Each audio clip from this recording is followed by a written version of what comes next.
Bonjour et bienvenue. Aujourd'hui, on parle de la perte de cheveux liée au stress. D'après les conseils de Madame la Présidente. C'est vrai que le marché des compléments alimentaires pour les cheveux, ça peut vite devenir une vraie jungle. On est un peu perdu. Pourtant, derrière ce sujet, il y a une réalité scientifique qui est fascinante. Le lien entre le stress et la chute de cheveux, ce n'est pas juste une idée en l'air, c'est un vrai mécanisme de survie.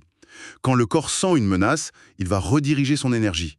Et il la retire des projets qu'il juge, disons, non essentiels, comme la construction des cheveux.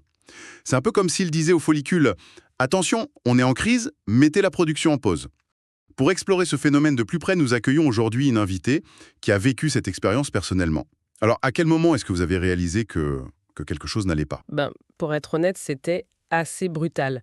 C'est arrivé quelques mois après une période de grande fatigue et puis un choc émotionnel aussi. D'accord, Et là, j'ai commencé à retrouver des poignées de cheveux sur mon oreiller, dans la douche. C'est une angoisse très, très particulière. j'imagine. Et c'était localisé?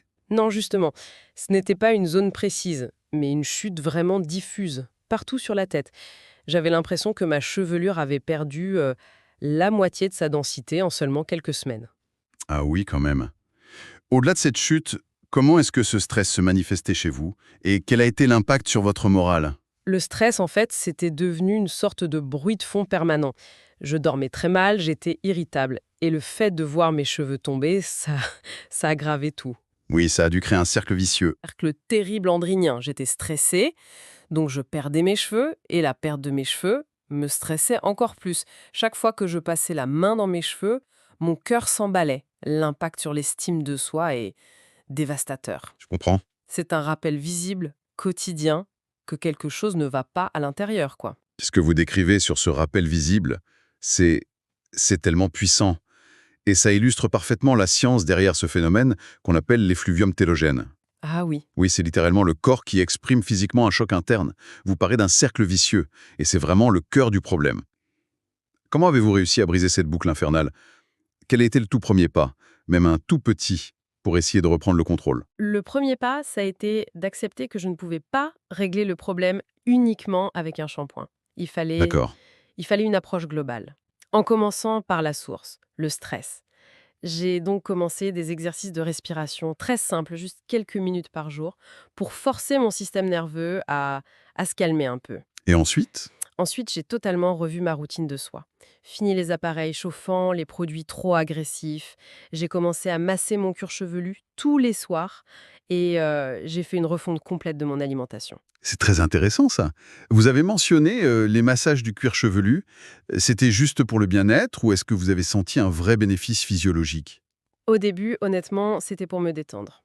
Mais j'ai très vite senti que ça faisait plus que ça. Ça réactivait quelque chose. Je sentais le sang circuler à nouveau. D'accord, je vois. C'est devenu un rituel, un moment qui me reconnectait à mon corps de manière positive, plutôt que de le voir comme un ennemi qui me trahissait. Et de tous ces changements, la respiration, les soins, l'alimentation, est-ce qu'il y en a un qui a été le véritable point de bascule pour vous? La respiration, sans aucune hésitation. Ça a été la clé pour casser le cercle vicieux. Vraiment? Oui, en calmant mon anxiété, j'ai pu aborder tous les autres changements avec beaucoup plus de sérénité. C'est seulement quand mon esprit a commencé à s'apaiser que mon corps a semblé prêt à accepter l'aide que je lui donnais avec l'alimentation et les soins.